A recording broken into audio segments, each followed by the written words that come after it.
Je vous salue tous dans le beau et précieux nom de notre Seigneur Jésus-Christ.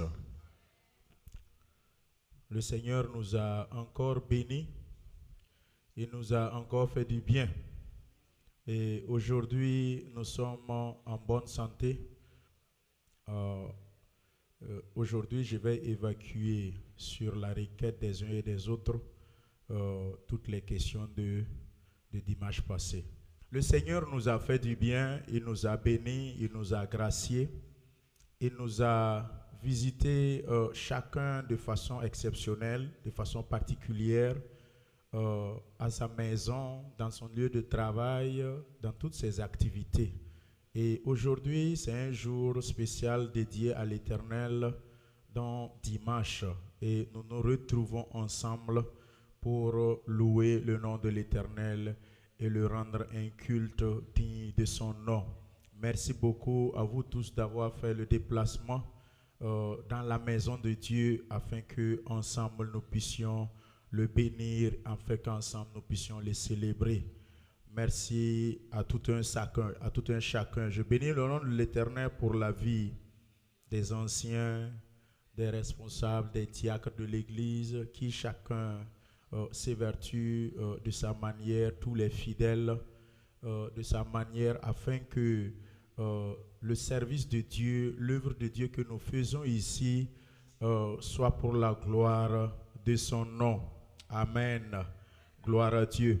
J'aimerais demander d'amener un box ici, un panier pour recueillir les sujets de prière pour le jeûne d'Esther. À chaque fois, n'oubliez pas, une fois que vous commencez à communiquer le jeûne d'Esther, que le panier soit toujours déposé. Ça fait 6e édition. Si un a oublié, qu'un rappelle un. Si l'autre a oublié, il y a plusieurs cerveaux, il y a des diacres, il y a des anciens. Parlez-vous, soutenez-vous, rappelez-vous comment ça fonctionne. Et afin que les fidèles puissent écrire les sujets de prière durant tout ce mois et déposer et expliquer clairement comment ça se passe, et afin de me laisser beaucoup à me concentrer à la prédication et à l'enseignement, aux prières. Alors, comment ça se passe? Vous prenez un bout de papier et vous écrivez votre sujet de prière par ordre, selon que votre cœur désire. Sujet numéro 1, qu'est-ce que tu demandes? Sujet numéro 2, sujet numéro 3, sujet numéro 4. Si tu as 10 sujets de prière, vous les écrivez de façon chronologique et ne mettez pas votre nom sur la feuille. Ne mettez pas votre nom sur la feuille. Gardez l'anonymat. Gardez l'anonymat. C'est des moments de jeûne d'Esther. Ce qui t'est cher, le thème dit que personne ne te retire ta couronne. Que personne n'échange ce qui est à toi. Alors, vous savez très bien la parole de Dieu qu'on peut switch. On peut switch ce qui t'était destiné initialement. Ce qu'on appelle en anglais the hijack. Il peut avoir un switch, il peut avoir un détournement. Quand on dit qu'il y a eu détournement de fonds, détournement d'argent, on a donné l'argent, ça doit venir vers toi, mais quelqu'un a détourné ça.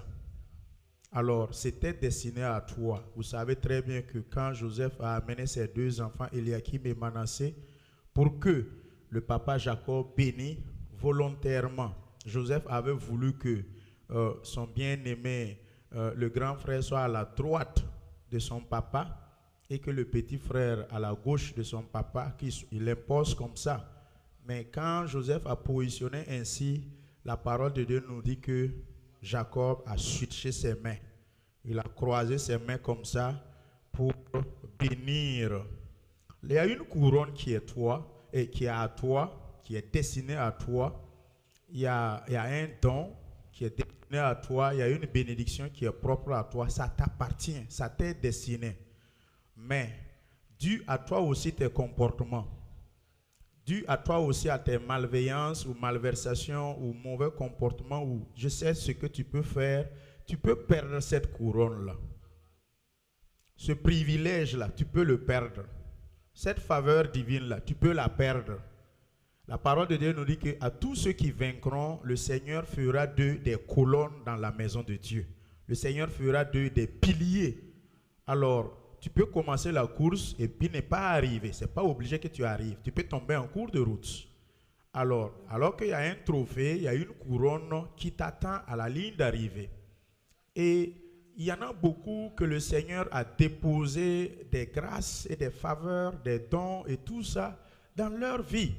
Mais le fait que par l'immaturité, par le fait que nous vivons dans la débauche, dans le péché, dans tout ce qui n'est pas à la gloire de l'Éternel, nous pouvons perdre ces grâces.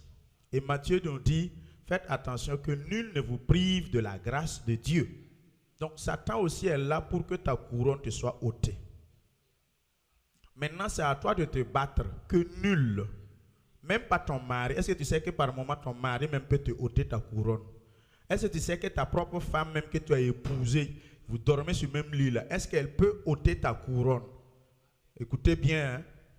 Quand on dit que nul, il ne faut pas voir le voisin loin, ou le sorcier du village, ou non, ou la marâtre, non. Ton conjoint même. Alors, le but du mariage, comme notre thème le dit, c'est d'aider le conjoint ou la conjointe à atteindre sa destinée. Vous savez ça?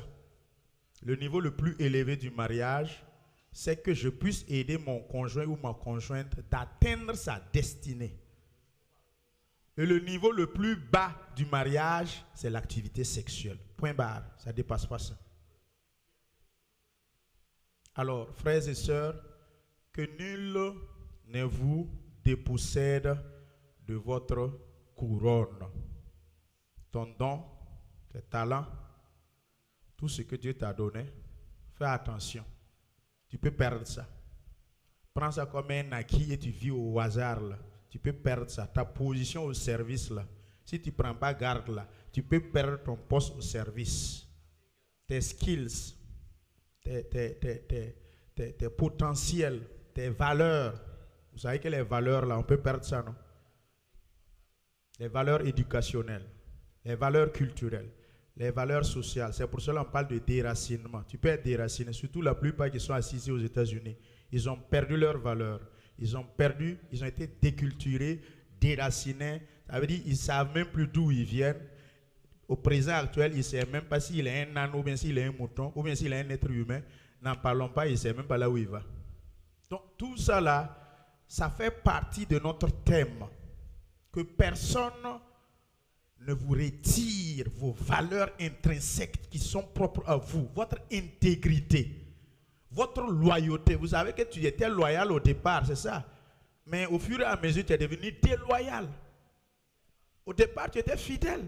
Au départ, tu étais intègre. Tous ces éléments, ça fait partie. Il y a des gens que vous ne reconnaissez pas.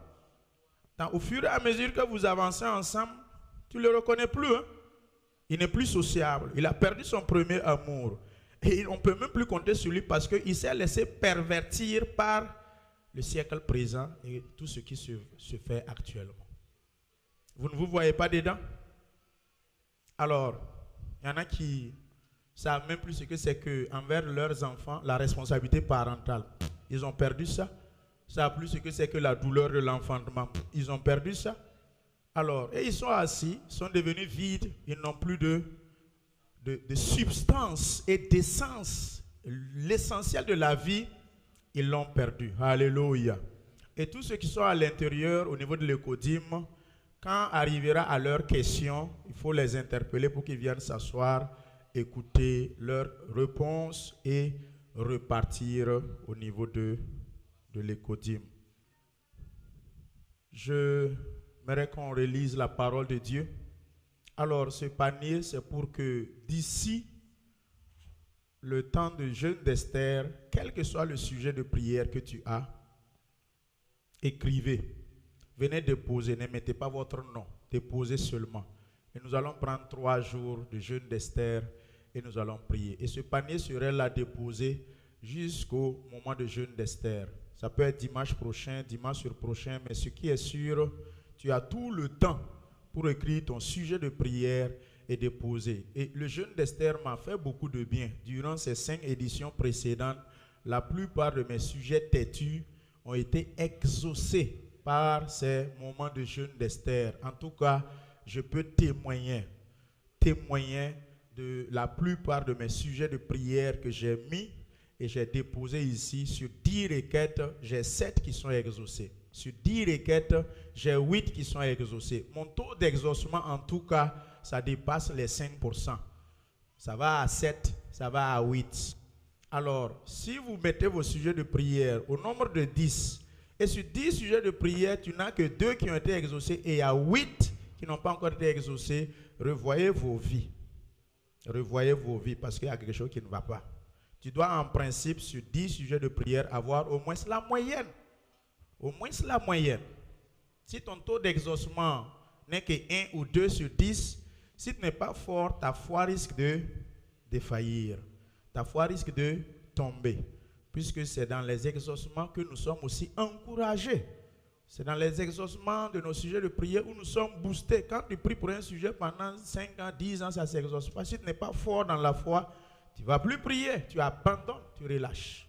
Alléluia. Gloire à Dieu. Nous revenons à nos trois versets de base. Genèse 8, 22. Proverbe 11, 24, 26. Ecclésiaste 11, 1er. Toujours le même thème, ne retiens pas. Don't hold back. Don't hold back your seed, your first fruit, your tithe, your offering. Don't hold back. Don't withhold your sacrifice. Don't hold back your vows. You must sow it, let it go. Ne retiens pas tes prémices. Prémices là, on dit qu'il ne faut pas manger, ce n'est pas pour toi.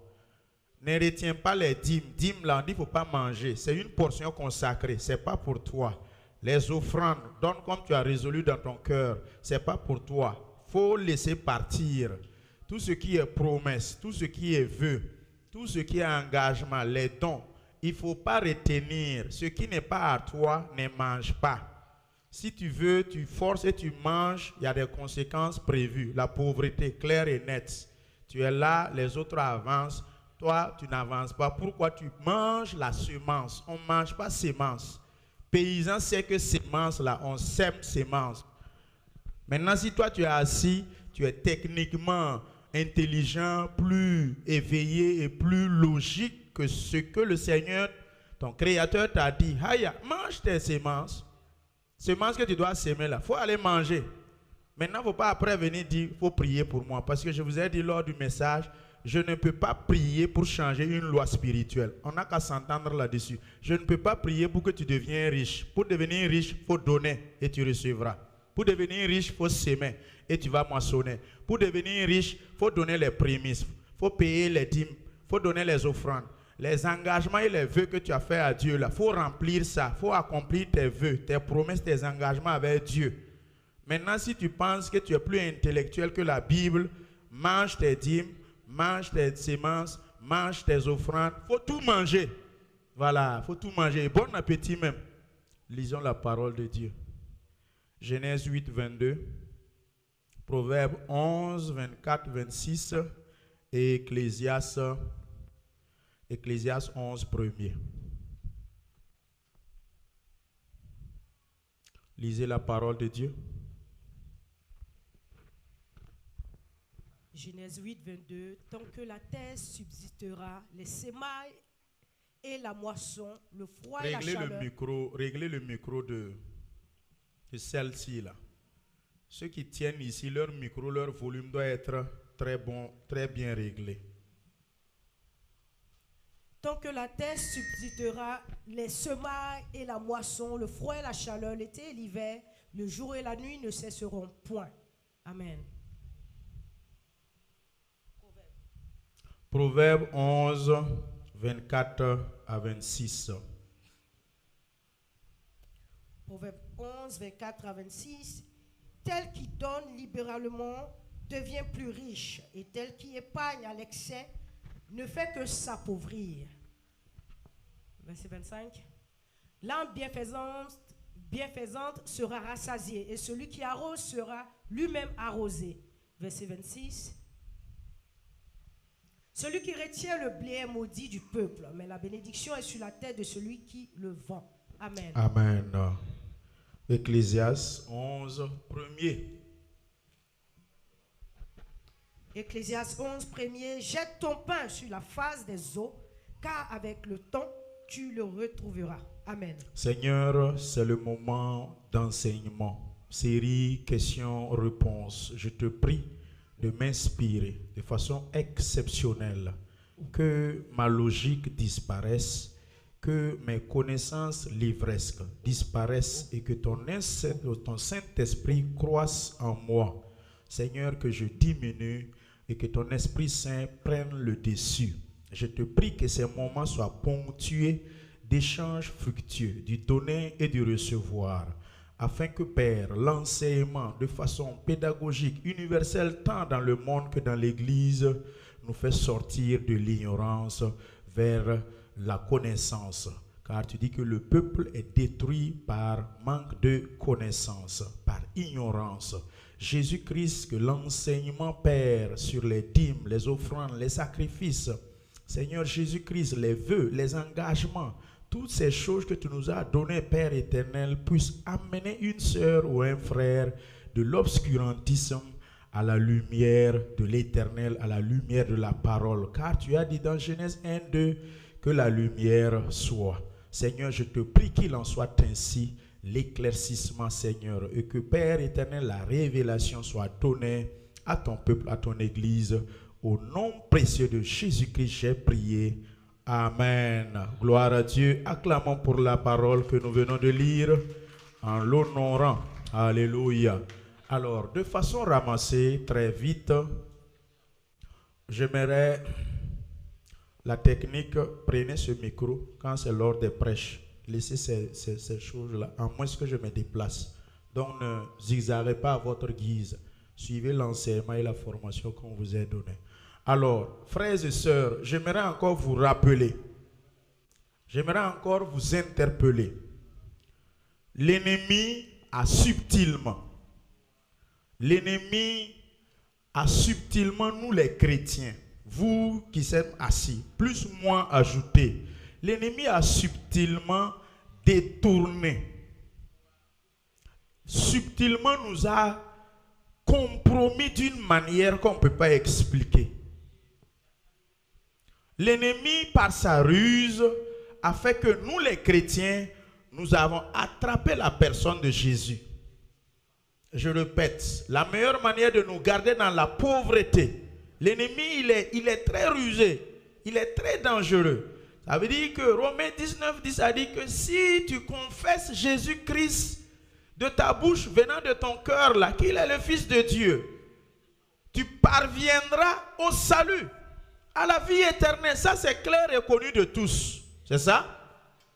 Maintenant, quand tu confesses cela, tu le reçois dans ta vie. Jésus est venu.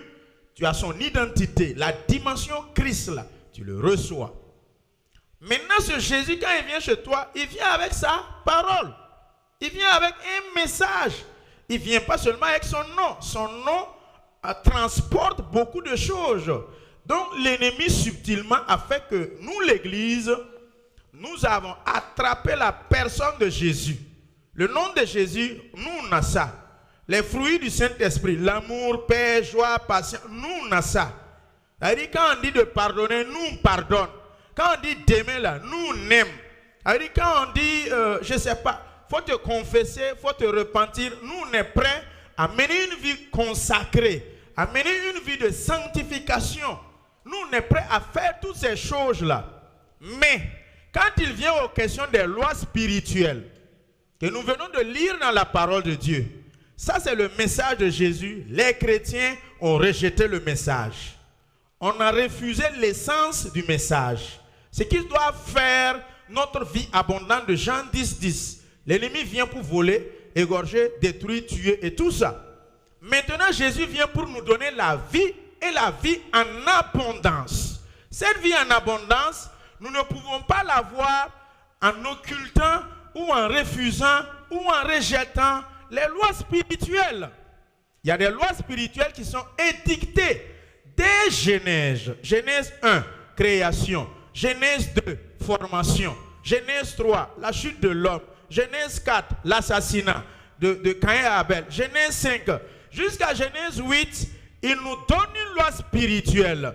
Et il dit au verset 22, aussi longtemps que le ciel et la terre vont exister, le chaud et le froid ne va pas disparaître. Aucun pasteur n'est pas encore né pour prier, gêner, pour que le chaud et le froid disparaissent. Ça, vous ne pouvez pas. C'est une loi spirituelle. Nous avons attrapé Jésus, mais le jour et la nuit, ça ne va pas disparaître là. Nous, on ne veut pas, on ne comprend pas pourquoi, mais ça, c'est une loi spirituelle. Nous la vivons, mais nous ne l'appliquons pas. Nous voyons que le jour et la nuit viennent. Le chaud et le froid viennent. L'été et l'hiver viennent toujours. Il dit aussi, s'aimer et moissonner ne vont jamais disparaître. Maintenant, pourquoi toi, tu ne veux pas s'aimer? Et maintenant, tu veux prier, tu veux jeûner, tu veux te consacrer, tu veux manifester les fruits du Saint-Esprit. On ne manifeste pas l'amour, on ne manifeste pas la paix, la joie, la patience, la douceur, la bénédicité pour moissonner quoi que ce soit en ce qui concerne pour la vie abondante. On dit, prends ta sémence, sème. Vous êtes d'accord? Vous n'êtes pas d'accord? Si vous êtes d'accord, il faut acclamer pour la parole de Dieu. Je ne vous parle pas de moi-même, je vous parle de la parole de Dieu que vous-même vous connaissez. Il te dit ça. Donc, je ne peux seulement que dire ce que tu connais déjà.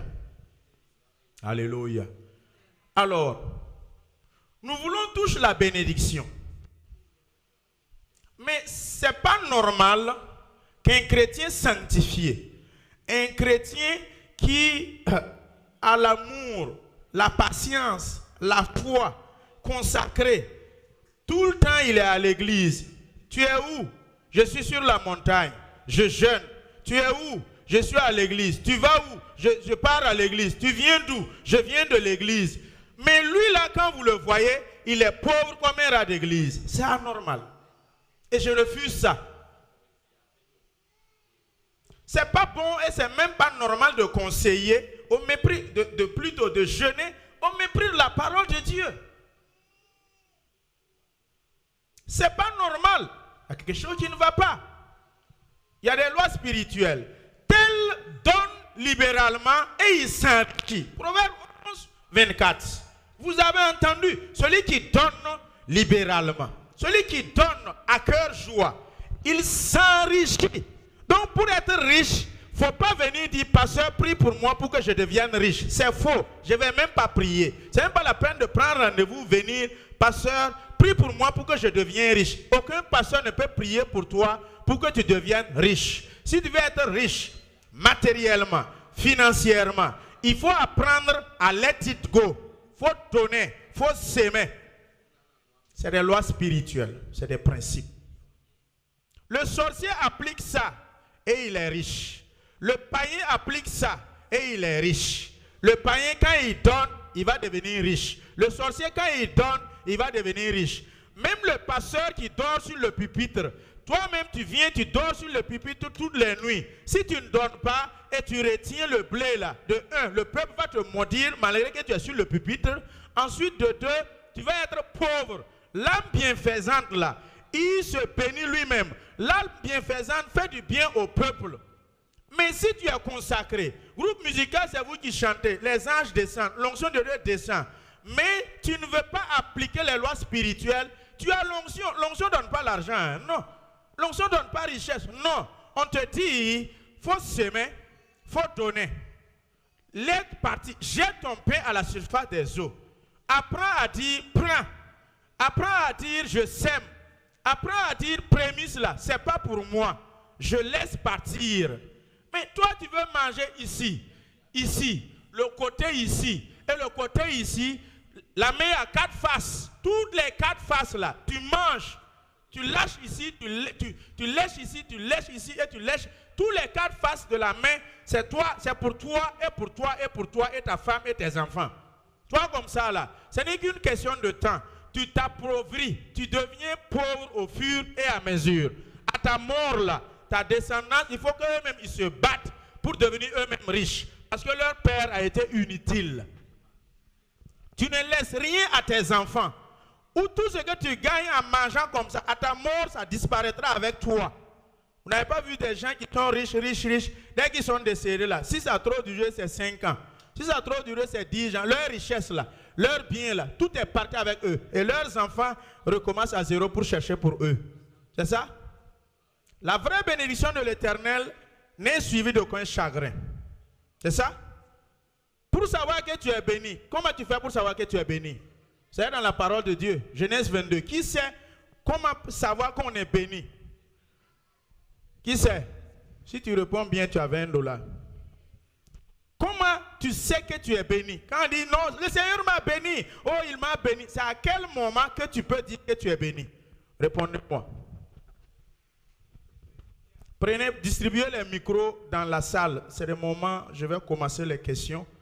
Distribuez les micros dans les salles et activez-les pour que leurs interventions puissent être à haute et intelligible voix. C'est à quel moment que tu peux dire que tu es béni, l'Éternel m'a béni. Les caméramans, veillez, toutes les interventions, suivez les activités. Faut pas... Quand vos prières sont exaucées, si par exemple vous dites... Son micro, le volume n'est pas bon. Vous écrivez 5 prières et que à la fin les 5 sont exaucées, je me dis que... Alléluia. Elle dit que quand vous êtes exaucé, ensuite quand vous êtes quoi? Quand vos prières sont exaucées, vous êtes béni. Elle dit que quand vous êtes exaucé, vous êtes béni. Qui veut répondre aussi? Sentez-vous libre. J'aimerais que ces moments soient des moments où vous êtes relaxé. Ne vous crispez pas. Soyez libre. C'est comme si on cause autour d'un grain, autour de thé. C'est comme si on cause. C'est le moment où manifestez-vous, répondez. Tous les coups sont permis. Ce qui concerne le message de dimanche passé. Sentez-vous libre. Bon, on sent qu'on est béni lorsqu'on a la paix. Suivez. Intérieure. Lorsqu'on a la paix intérieure et on ne s'inquiète de rien. La paix intérieure et on ne s'inquiète de rien. C'est là qu'on sait qu'on est béni. Nous sommes bénis lorsque nous devenons une source de bénédiction. Acclamons pour elle. Gloire à Dieu. Acclamons pour elle. Au moment où on dit que tu es béni là, quand ta joie ne profite qu'à toi là, tu n'es pas béni. Quand ta paix ne profite qu'à toi là, tu n'es pas béni. Quand tes exaucements, sujets de prière là, quand sont exaucés et ce n'est qu'à toi là, tu n'es pas béni. Hein? Non. On dit que quelqu'un est béni quand lui-même il est utile à lui-même et aux autres. Point. Si ton existence ne profite à personne, tu n'es pas béni. Tu es, bon, je ne vais pas dire maudit pour que vous vous fâchez. Puisque vous pensez que vous êtes béni, la vraie bénédiction consiste à être quoi? Une source de bénédiction pour autrui. Pour aider les autres. La vie est une question d'impactation. Je dois impacter avant ma mort là. Je dois impacter quelqu'un avant de mourir. Pour que si vous rencontrez la sœur Rosine, comment vous avez fait pour devenir la PDG de cette compagnie qui emploie 10 000 personnes, 10 000 employés?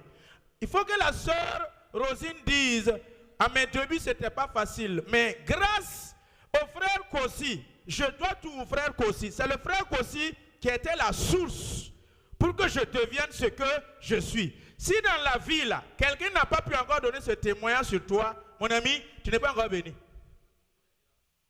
Tant qu'un jour, un frère ou une sœur ne disent pas que je suis ce que je suis grâce à Corneille. Tant qu'il n'y a pas ça là, mon ami, tu es béni. Mais bénédiction, ça là, c'est...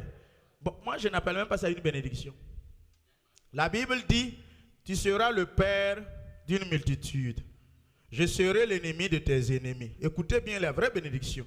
L'adversaire de tes adversaires. Qui s'amuse de gifler là? Je vais le gifler recto verso à ta place. Tais-toi seulement. Ensuite, il dit, oh, je ferai de toi une source de bénédiction.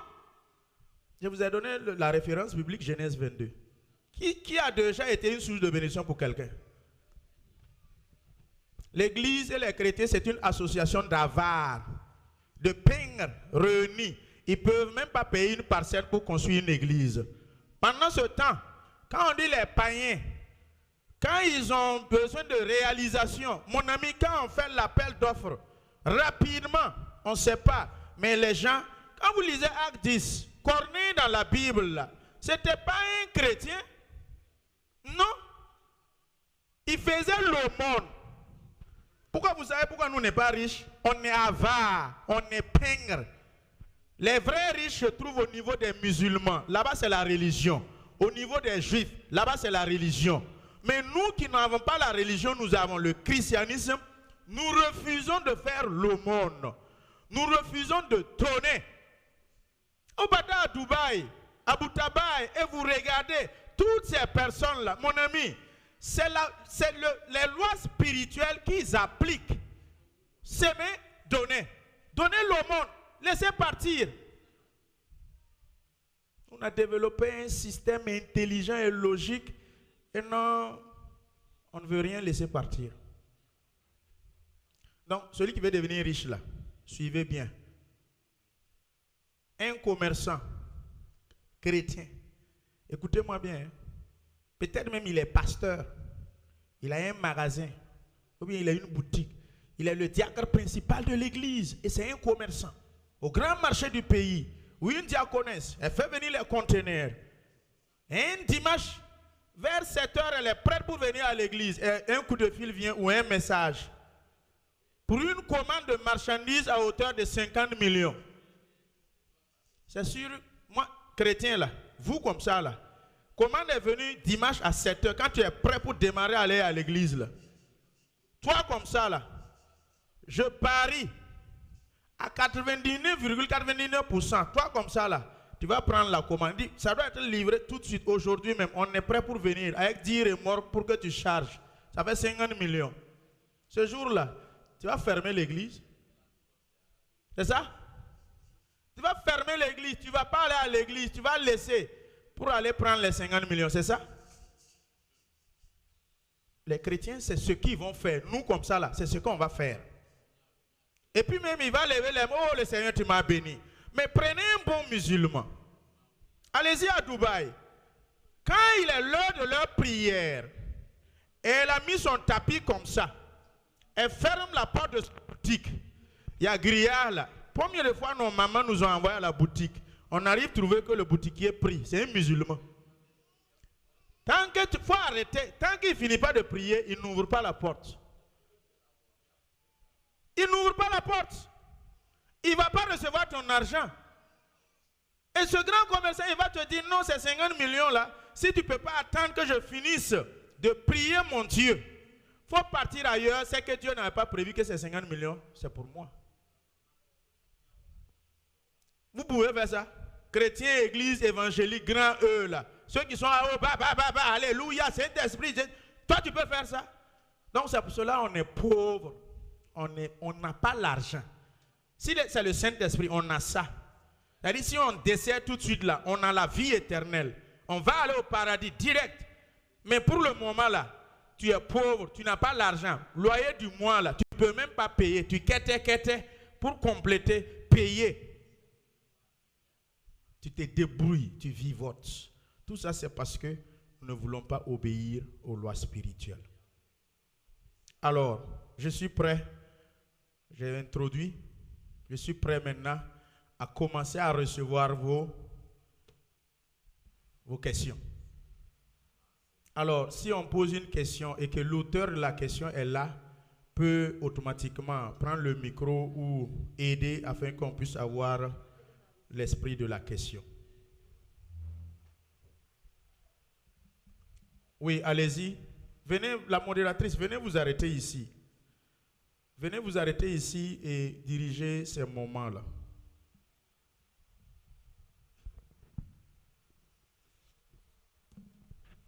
Il y a quoi? On dirait que vous êtes... Je vous ai hypnotisé, non? Les 30 minutes, ce que j'ai dit là, ça vous dérange? Ça va? Vous allez vous youyara? Ça va? Ça vous aide? Ah. Parce qu'on dirait que mes 30 minutes d'introduction vous a un peu... Ok. Relaxez-vous, hein. Relaxez-vous. Je sais que moi aussi, je ne suis pas facile. Mais bon, je suis à la hauteur de votre niveau aussi. Parce que si tu es compliqué à 50%, le Seigneur te donne un pasteur compliqué à 60%. Il faut que pour moi, là soit plus élevé pour toi pour pouvoir te gérer. C'est ça? Non, c'est comme ça. Chaque peuple mérite son président. Chaque église mérite son parterre. Donc, si vous êtes fidèle, dur à 80%, le Seigneur va débrouiller. Il ne va pas amener un pasteur dur à 50%. Ça ne va pas marcher. L'église ne va pas réussir. Si les fidèles sont compliqués, têtus, rebelles, désobéissants, bandits, hein, à 80%, le Dieu Tout-Puissant se débrouille, il envoie un pasteur plus bandit, compliqué, à 95 ou à 100%, il vous donne. Puis non, sinon, il ne peut pas vous gérer. C'est ça? Ah, vous ne voulez pas? Dites que c'est ça, c'est la vérité. C'est comme ça. Alléluia. Amen. Gloire à Dieu. Merci, pasteur. Nous allons continuer avec les questions et je vais commencer premièrement avec la question de la sœur Maryse. Elle dit, je prélève ma dîme sur mon salaire avant de cotiser pour les tontines. Est-ce que je dois encore prélever la dîme sur mes tontines? Gloire à Dieu. Est-ce que la question est comme ça? L'auteur de la question.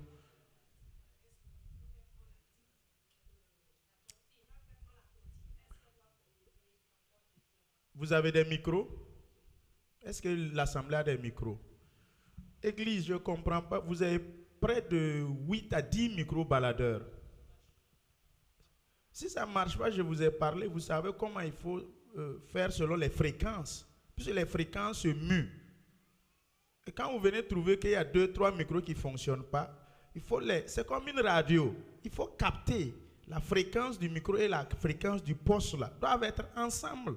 Si vous ne le faites pas, ça, vous allez avoir des micros qui ne fonctionnent pas. Vous êtes béni, mais vous ne savez pas utiliser et exploiter votre bénédiction. Se débrouille avec un seul micro, lui il parle, alors qu'il y a jusqu'à 8 à 10 micros baladeurs que vous-même, vos dîmes et offrandes ont achetés. Quelque chose qui ne va pas. Alors, vous demandez à savoir, si je prends mon salaire de la semaine, par exemple, si ma tontine, je suis dans tontine, un bras, 2 bras, plus un pied. C'est ça, non? Ça fait 3 bras. Les femmes se voient dedans. Ça fait comme ça. Alléluia. Gloire à Dieu. Alors, et par semaine, j'ai souscrit à $500. Et avant de payer mes $500, ça va être comme 1500 si c'est 2 bras ou 3 bras. Donc, dans les 500, ta dîme doit être combien? Pardon? 50. 50. Ok. Si tu enlèves les 50 dans les 500, il reste combien? 450. Si tu pars donner 450 à celle qui cotise là, elle va prendre. Répondez-moi. Non. Pourquoi? Parce que ce n'est pas complet. Parce que ce n'est pas complet. Et il faut faire comment? Compléter. Il faut compléter. Et dès que tu complètes, ça devient combien? 500. Et quand ça devient 500, c'est arrivé, non? Maintenant, dans ces 50 que tu as complété là, dîme de 50, ça fait combien?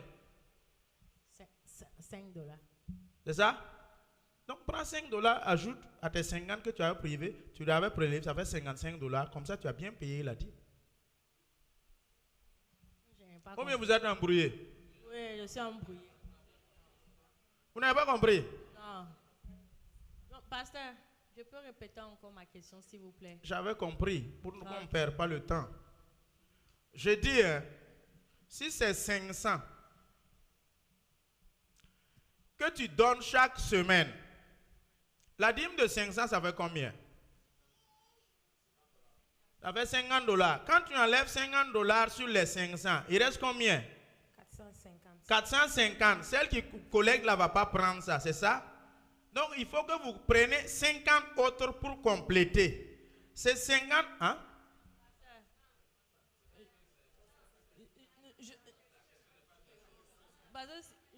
Ce que je voulais dire, c'est quoi? Mon salaire par semaine, disons, c'est $1000. Maintenant, je fais une tontine de $200.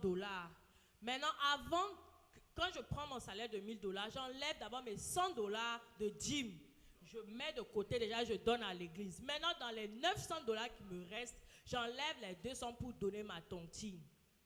Est-ce que, quand je vais prendre cette tontine-là, je dois encore enlever la dîme dans ma tontine pour donner encore à l'église, puisque j'ai déjà enlevé au début, avant de donner ma tontine? Ça veut dire que donnant à J'ai compris votre question.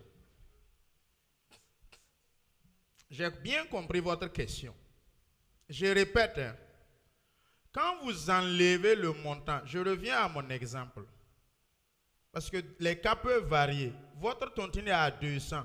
Donc ce que je suis en train d'enseigner ne cadre pas avec les 200. Je suis en train de dire, quelqu'un qui est engagé pour une tontine de 500, je vais vous montrer comment prélever la dîme. Et après maintenant, je vais redescendre à tes 200 pour t'expliquer. Suivez-moi très bien. Je dis, si par exemple je me suis engagé pour 500 et les 500 sont rentrés dans mes mains et maintenant j'enlève les $50 et je donne, l'argent automatiquement diminue. C'est ça? Je ne peux plus aller donner 450 parce que celui qui collecte ne va pas prendre. Il faut que je cherche $50 dont j'ai withdraw pour la dîme là, complété. Donc je dis c'est $50 que tu vas trouver ailleurs pour prendre là, complété. Dans ces 50 là, la dîme de ces 50 fait combien? Enlevez les $5 dans ces 50 et vous complétez.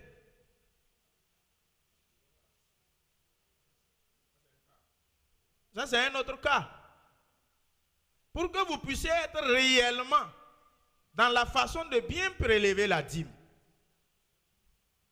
Vous vous débrouillez pour que ce qui va rentrer dans les mains véritables de cette personne soit votre, vous enlevez la dîme dessus. Maintenant, je reviens à sa question. Vous n'avez pas compris? On a compris. Qui n'a pas compris? Ça, c'est le premier niveau. Qui n'a pas compris?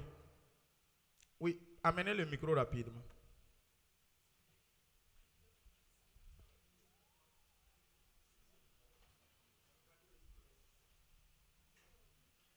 Le micro, le micro. Parce que je n'ai pas bien compris. Je souhaite que l'exemple soit fait avec $1000 et 200 pour mieux comprendre. Ok. Merci. Je vais redescendre à son cas là.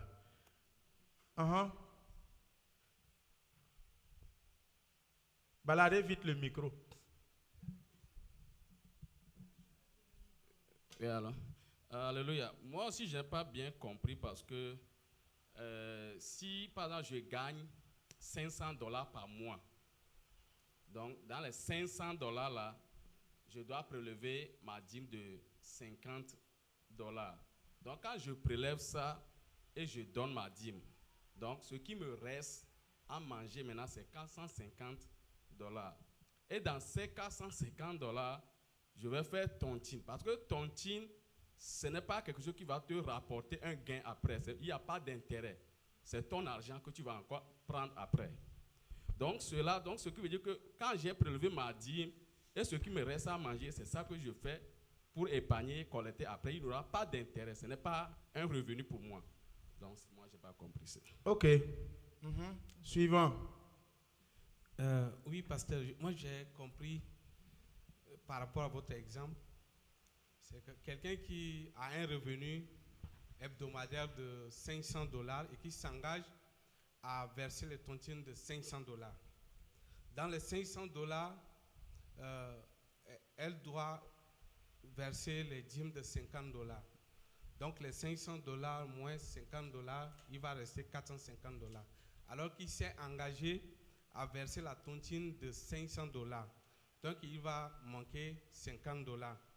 Alors, pour compléter les $450, afin d'atteindre les $500, afin de verser la tontine, il doit aller chercher une autre source de revenus. Donc, l'autre source de revenus, le manque à gagner, c'est $50. Donc, $50 proviennent d'une autre source. Donc, la personne est obligée de prélever encore $5 de dîme ça fera 55 dollars pour verser. Parce que les 50 dollars de l'autre côté, c'est une autre source. Les 500 dollars, c'est une autre source. Donc, ça devient 2 sources de revenus. Donc, sur chaque source de revenus, la personne doit prélever sa dîme. Merci, c'est ce que j'ai compris. Alors, c'est pour cela que je vous dis, c'est difficile d'être un tontineur ou tontineuse et être fidèle aux dîmes parce que c'est compliqué. Je vous enseigne ce qui doit être fait. Ce que je suis en train de vous dire là, ça ne veut pas dire que c'est comme ça. Mais pour la mettre en pratique, c'est ça qui est compliqué. Puisque on dit, je dois donner 500 à celle qui collecte.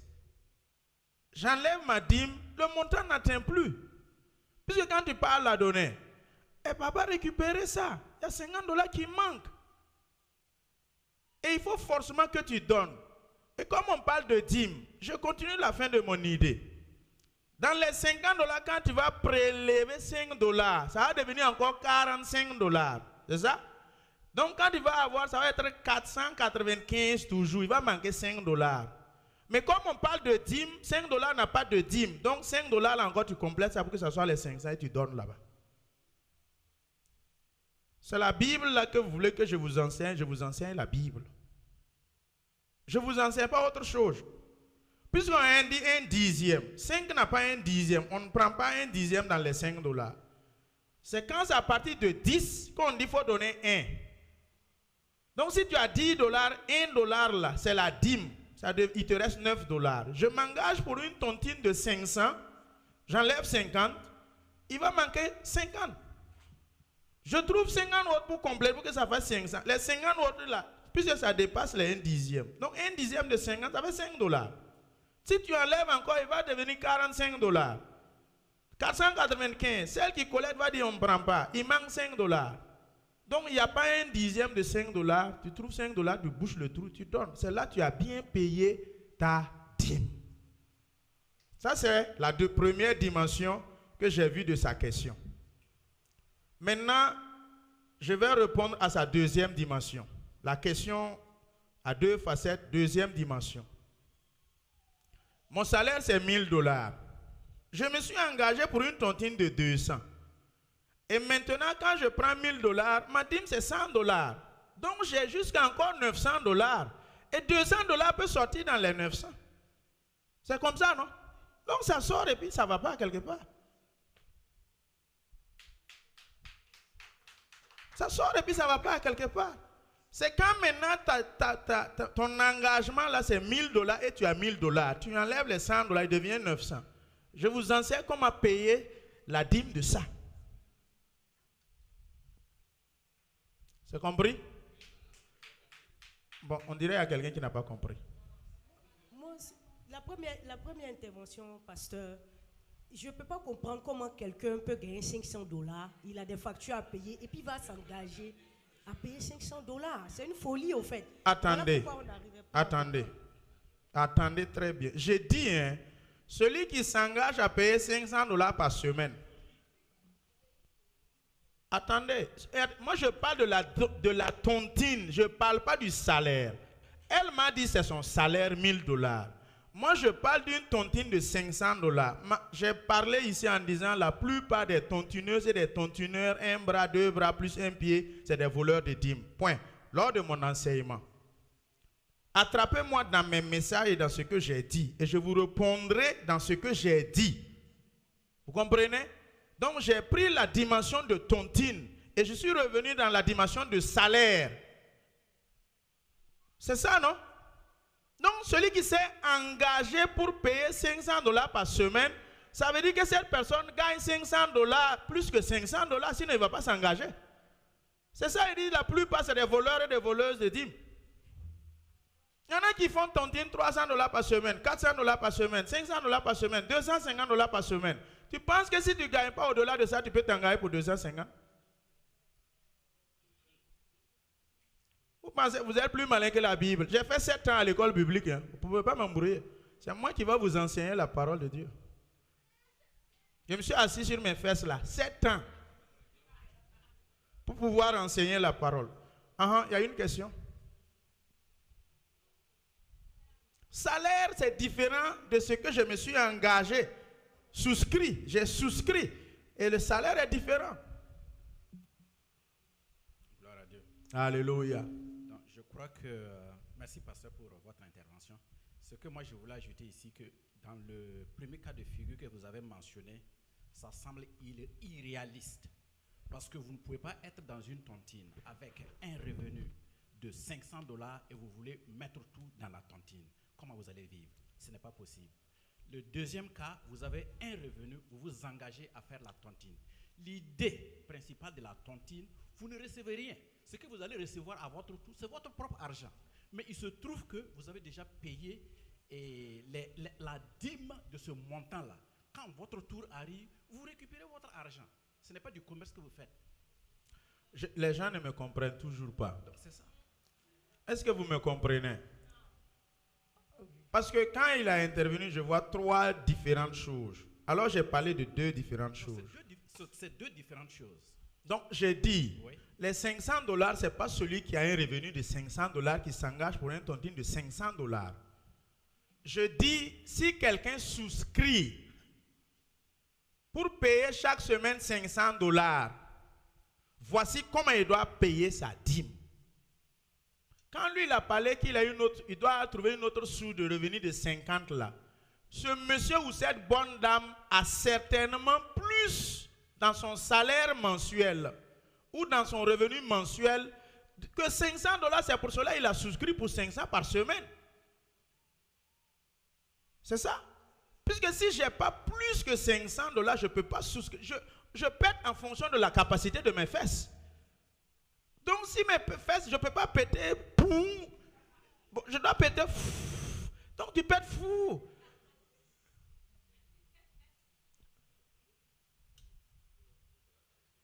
Je participe pour une souscription de 500. Donc ça veut dire par semaine, je paye $2000, c'est ça? Ça veut dire que minimum ce que je gagne par mois dépasse $2000. Ça va de soi. C'est logique. Mais il ne va pas vous déclarer ça. C'est de ça que je vous enseigne la bonne manière de prélever les dîmes. On dit 1/10. Quand c'est moins de $10, on n'enlève pas 1/10 dedans. Quand c'est à partir de 10, on parle de 1/10. Maintenant, revenons au salaire. $1000. Dans mes $1000, j'ai enlevé 100, j'ai payé ma dîme. Donc, tout ce que j'en fais du reste là, ça n'a plus rien à voir. La dîme est déjà prélevée, c'est pris en compte. Donc, si je collecte ma participation de $200 à la fin du mois et ça me fait $50,000 ou même $10,000 ou $15,000, je ne prélève plus de dîme dedans. C'est clair comme l'eau de roche. Ce que vous voulez là, vous savez ça déjà. C'est ce que vous ne savez pas là que je vous enseigne. Moi, je vous enseigne comment prélever la dîme. C'est ça? On est sur la même longueur d'onde. Puisque les $100 ont été prélevés sur les $1000. Il reste 900. Dans les 900, j'ai enlevé 200, donné ma tontine. C'est ça? Donc quand je récolte là, rien ne sort là-bas comme dîme encore. Non. Ok, merci beaucoup, pasteur, pour cette réponse. C'est comme si tu laisses ton argent dans ton compte, c'est ton argent, tu as déjà prélevé la dîme, tu feras ce que tu veux. Je pense que la sœur Maryse a compris que... Maintenant, ce qui est regrettable, c'est que vous ne prélevez pas ou que vous ne payez pas vos tontines en fonction de votre vrai salaire. Vous comprenez? Non, la tontine. En réalité, et la plupart du temps, les gens ne participent pas à une tontine en fonction de leur vrai salaire. Vous voyez dedans? Quelqu'un qui s'engage pour $300 par semaine pour payer comme tontine, il faut qu'il paye $30. Mais il faut que tu aies un salaire au moins qui dépasse $300 par semaine pour t'engager, pour souscrire pour $300. C'est de ça que je veux vous amener pour que vous vous corrigez, pour qu'on quitte dans l'affaire de vol là. Puisque c'est par ignorance, ou peut-être c'est volontairement aussi fait. C'est comme ça.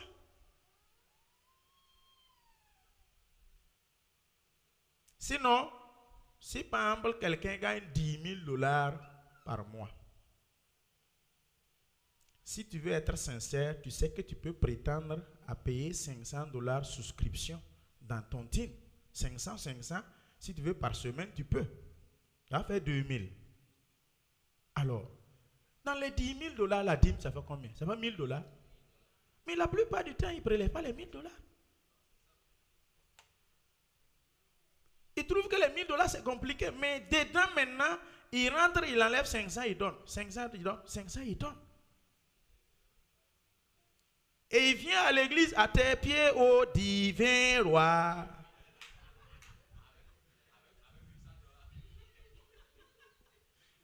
Nous t'apportons nos présents. Qui n'a pas compris? Si vous êtes honnête, prélevez la dîme sur le salaire et engagez-vous dans vos tontines. Et vous êtes sauvés une bonne fois pour tout. On a évacué cette question qui n'a pas été satisfaite. Comme tu as quitté maintenant l'ignorance, tu es maintenant éclairé, tu es dans la connaissance. Donc ne fais plus. Va et ne fais plus. Amen. Question suivante. La deuxième question. Une personne qui ne connaissait pas, c'est la sœur Josiane. Une personne qui ne savait pas. Et maintenant, après l'enseignement qu'elle a reçu, elle veut remédier aux prémices. Comment faire pour pouvoir remédier à cela? Alors, l'ignorance. Vous savez qu'il y a deux trônes, grâce, justice, grâce, justice. Et à cause de l'ignorance, je n'ai pas prélevé mes prémices. J'ai fait j'ai tout consommé. Maintenant, l'enseignement vient, tu as eu connaissance. Comment faire maintenant pour remédier à ça? Dieu merci. Puisque le travail, tu ne l'as pas encore perdu. Pour la sécuriser, cherche un mois, tu vois le sacrificateur, tu lui parles. Grâce à vos enseignements, j'étais dans l'ignorance, je suis dans la connaissance, je m'exécute. Je m'exécute. Parce que si tu ne sais pas que tu ne t'exécutes pas, mais à partir du moment où tu as su, donc l'action prend effet à partir du moment où tu as connu. Elle devient comme une nouvelle vie à inculquer dans votre vie à partir du moment où vous l'avez reçue. Donc vous pouvez vous rattraper. C'est comme ça? Vous êtes satisfait? Question suivante. La sœur Rosine, la dîme est révolue. Et beaucoup de personnes utilisent ce verset pour en discuter et d'autres en quittent les églises. C'est bon? Ok. La sœur, je vais aller avec la question du frère de Madame Jody. Appelez la sœur Estelle après. Tu as fait un vœu à Dieu et tu attends son accomplissement. Mais le vœu ne s'est pas accompli d'abord. Comment faire?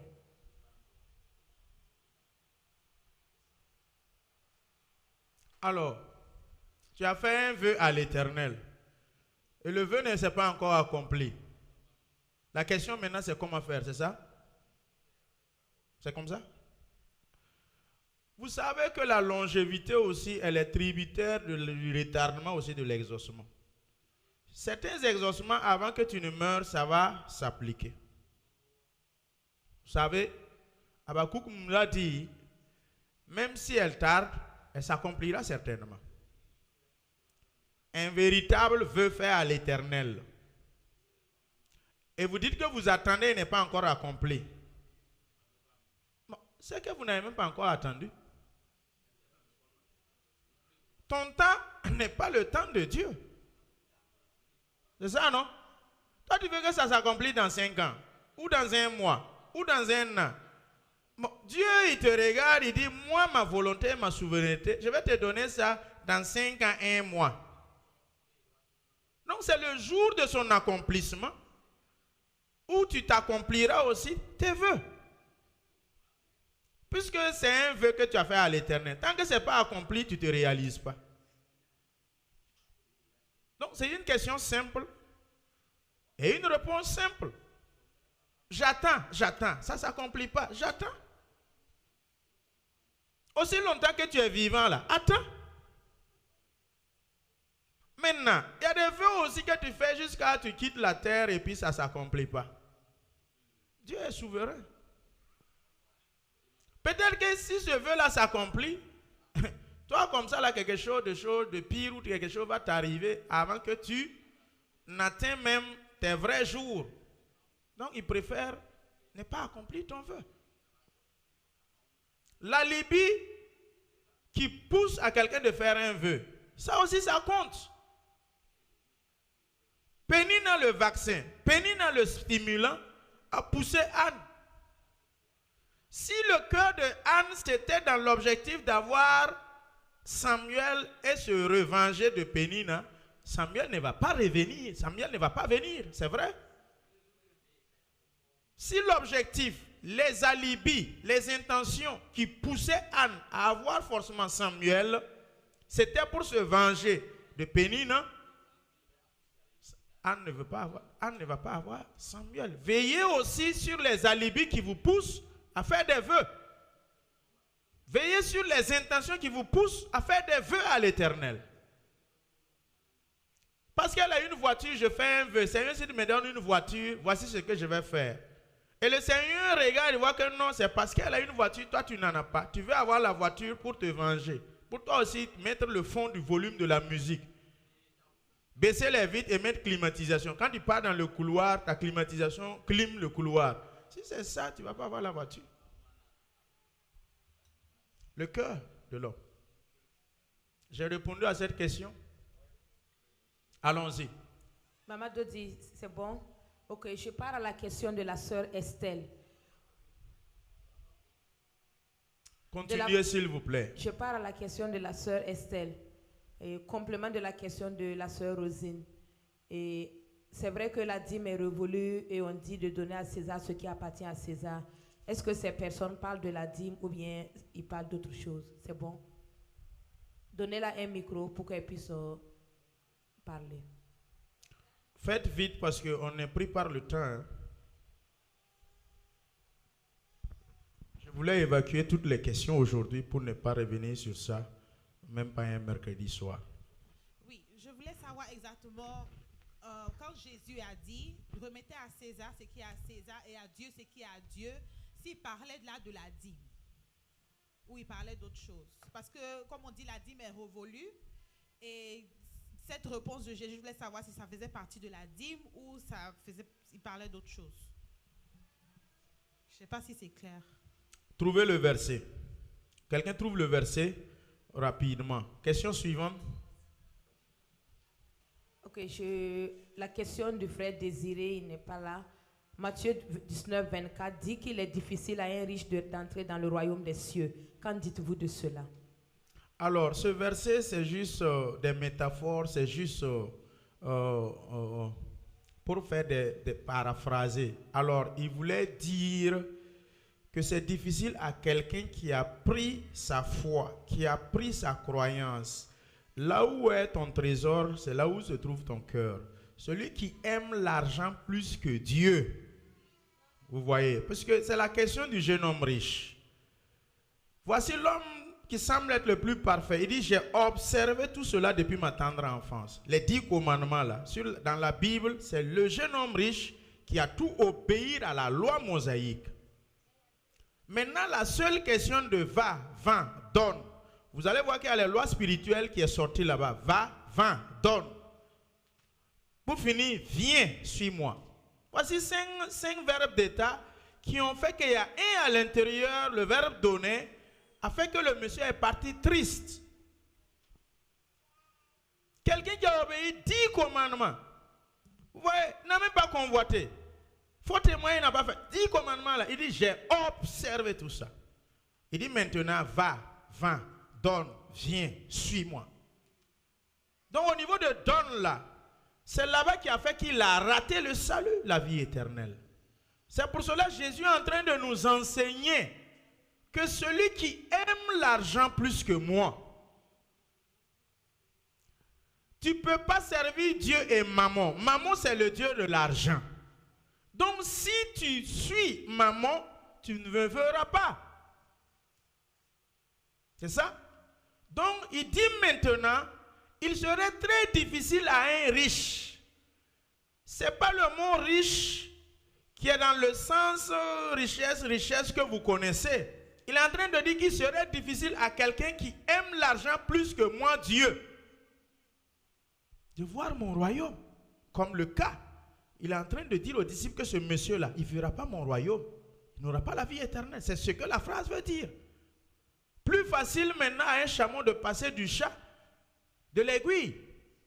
Donc le vrai message enseigné à ce niveau est en train de nous dire, l'argent là, il doit nous servir, mais nous ne devrions pas être des esclaves de l'argent. Je dois utiliser l'argent pour faire du bien, mais l'argent ne doit pas faire de moi son maître. Donc l'amour de l'argent était maître de ce jeune homme. La Bible dit, car il avait beaucoup de biens. Il y a beaucoup qui ont bien fait, tout. Mais il y a un seulement à faire de donner là. C'est ça qui va faire qu'il va manquer quelque chose. Tu as observé les 10 commandements. Parfait, c'est bon. Maintenant on a dit va, une action, vends, toujours une action, donne, une action, viens, une action, suis-moi, une action. Toutes les 10 commandements aussi, ce sont des actions. Il faut poser des actes. Sauf le 11e commandement du Nouveau Testament, tu aimeras ton prochain comme toi-même. Ça, c'est dans le cœur. Et l'action maintenant qui suit, tu donnes. Celui qui aime, donne. Celui qui aime, donne. Car Dieu attend t'aimer, il l'a donné. Tu aimes, mais tu ne donnes pas. C'est pour cela que tu es pauvre.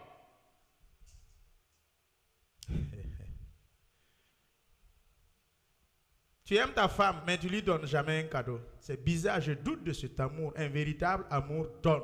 Tu aimes ton mari, mais tu ne lui donnes jamais un cadeau. Je doute de cet amour.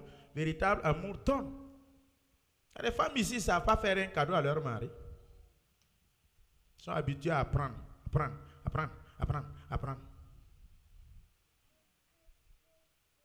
Question suivante. J'ai répondu à cette question. Bon, comme l'auteur n'est pas là.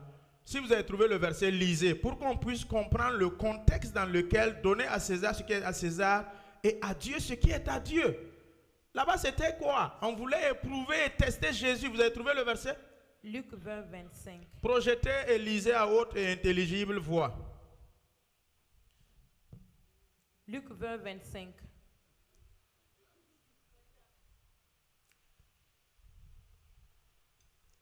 Alors il leur dit... Reculez 22 à 25 pour qu'on comprenne l'essence du verset.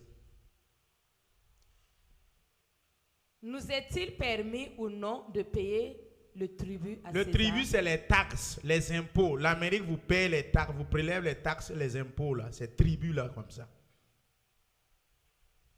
Jésus, apercevant leur ruse, leur répondit, montrez-moi un denier. De quoi porte-t-il l'effigie et l'inscription de César? Répondit-il.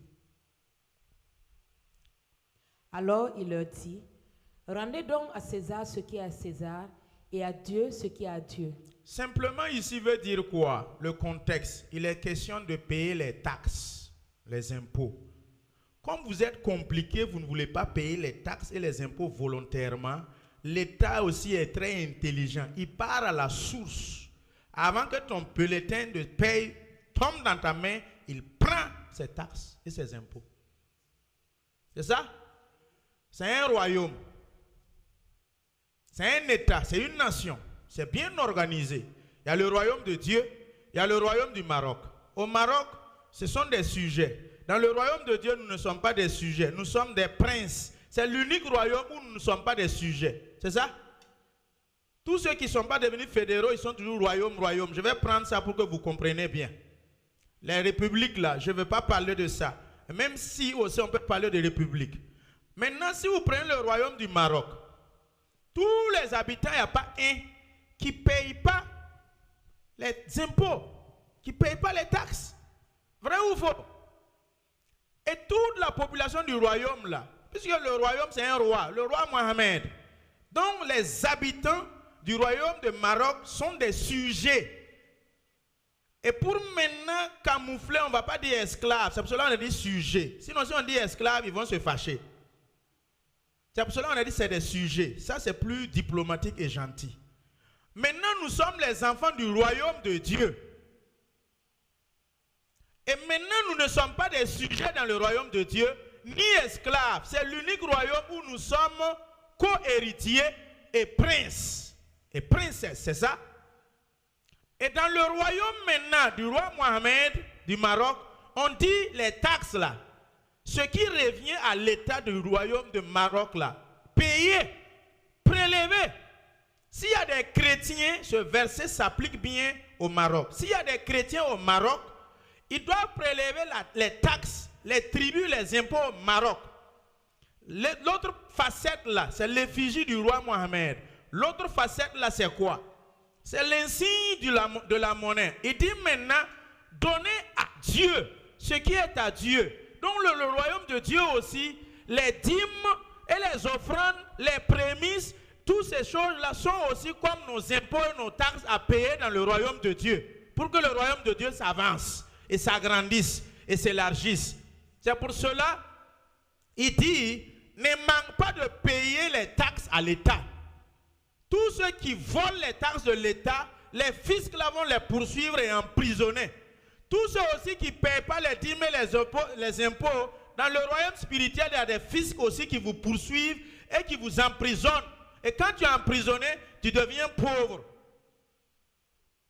Vous êtes là assis là, il y a d'autres qui volent les fiscs, qui volent l'argent, les impôts et les taxes du royaume de Dieu. Et il y a des fiscs aussi qui sont là, qui contrôlent.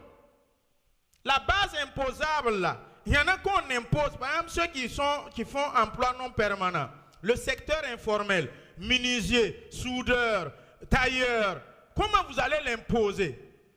Donc l'État fait sortir des collecteurs d'impôts, ils partent visiter le tailleur, ils visitent le soudeur, le menuisier, et ou soit le commerçant qui a la boutique à l'angle de la rue, et maintenant il l'évalue, il impose une base imposable, et il lui dit de payer. Mais les fonctionnaires là, on les a déjà attrapés, la main dans le sac, au trésor public. Maintenant dans le royaume de Dieu, on dit de vous enseigner pour que ce qui est à Dieu, vous donnez à Dieu. À César, donnez à César. Ce qui revient à Dieu, c'est quoi? C'est les dîmes, les sacrifices, les prémices, les tithes. Non, j'ai déjà dit ça en français. Les offrandes, les vœux et les engagements. À Dieu, là, c'est pour ça que nous, on est là, on vous enseigne pour que vous payez vos impôts à Dieu. Payez vos taxes à Dieu. S'il y avait une possibilité aussi d'aller à la source, là, de vos bulletins de paie et enlever pour Dieu là-bas, on allait le faire. Mais il n'y a pas de possibilité. C'est puissant ce verset. C'est très profond. Si tu ne payes pas les taxes ici, est-ce que tu peux avoir une maison? C'est un système mis en place pour te contraindre à être honnête dans tes taxes. Dans l'État américain, les taxes, si tu ne payes pas, il y a des choses que tu ne peux pas appliquer et puis avoir. On te demande ton numéro IFU. Bon, ici, ce n'est pas IFU. Identifiant unique des finances et consorts. Ici, on te demande le social ou on te demande le IAN number. IAN number là, ici, c'est avec ça maintenant on traque si tu payes tes taxes.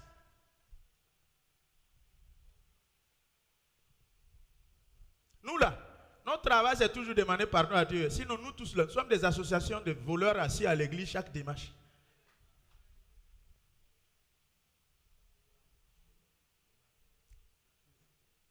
J'ai répondu à la question. Qui n'a pas compris?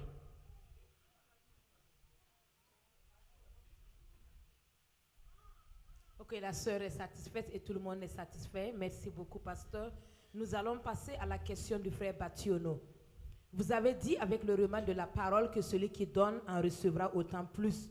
Et il sera plus riche, mais celui qui est avare, son avarisme lui rendra pauvre. C'est pas moi qui a dit. Faut pas dire moi qui a dit. Proverbe 11, 24, 26. Faut pas me dire c'est moi qui a dit ça.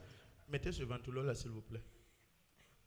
Donc, comment développer une stratégie en matière de données? Exemple, s'appuyer de 4 mendiants dont ton revenu n'est que $20 et tu le vides pour ces 4 en voulant aider ou faire du bien. Concrètement, tu deviens le 5e mendiant. Est-ce donc que la générosité fait de nous un riche? Ça, c'était la première question. Je finis cette première question d'abord. Vous savez, il y a des adages qui sont propres au monde, que l'Église et les chrétiens ont transvasé ça dans l'Église. Écoutez-moi bien, il y a des adages, il y a des dictons. Ce n'est pas des dictons qui sont propres à l'Église. Ce n'est pas des dictons qui sont propres au christianisme. Quand par exemple, un exemple banal, Dieu est au contrôle de tout. Ça, c'est un adage mondain. Il n'a rien à voir avec le christianisme. Dans le christianisme, Dieu n'est pas au contrôle de tout.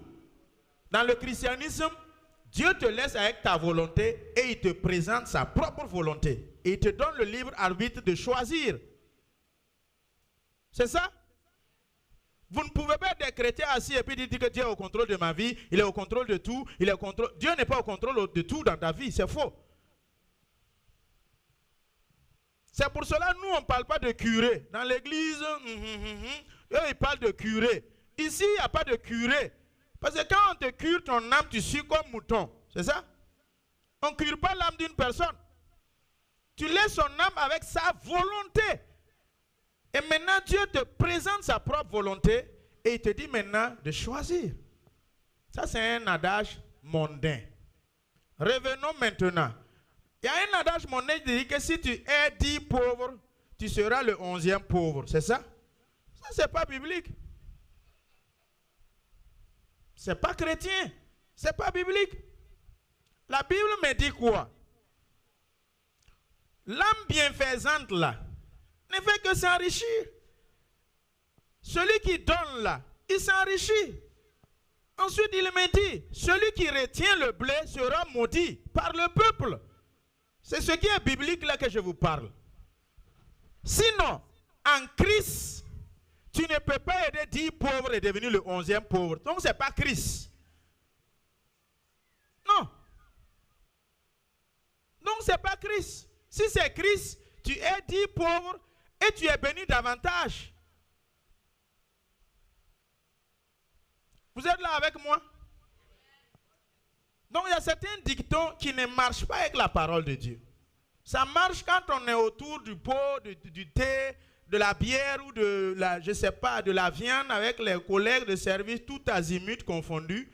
On parle, mais quand on revient sérieusement à la parole de Dieu, la parole de Dieu balaie ça automatiquement du revers de la main. Abraham, le père de la foi, il a aidé combien de pauvres? Abraham est devenu le 11e pauvre. Jacob, il est devenu le quelième pauvre. Isaac, il est devenu le quelième pauvre.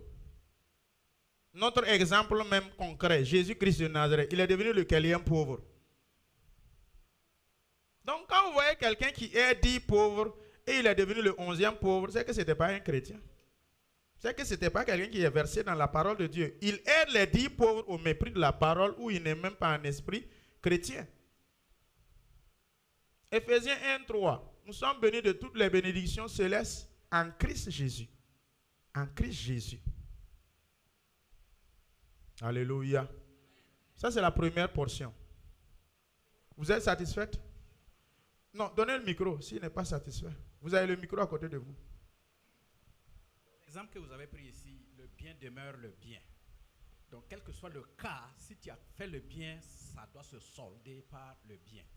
Vous avez sémé quelque chose une bonne sémence, vous allez récolter une bonne sémence. J'étais en train de lire des trucs, entre-temps j'ai vu un monsieur, il avait une boutique. La boutique là, était pleine à craquer. en ce moment, il était jeune, avec le ventre bien rond. Il était vraiment à l'aise. Et à un moment donné, le gars a commencé à donner crédit aux clients. Il a commencé à donner crédit aux clients. Et les gars ne venaient plus les payer. Donc, à un moment donné, la boutique a commencé à se vider. Les gens ne viennent pas payer. Il n'a plus les moyens pour restaurer, pour restocker. Jusqu'à le gars, oh, c'était terrible. Donc, la boutique est vidée. Il n'avait plus l'argent pour remettre les choses.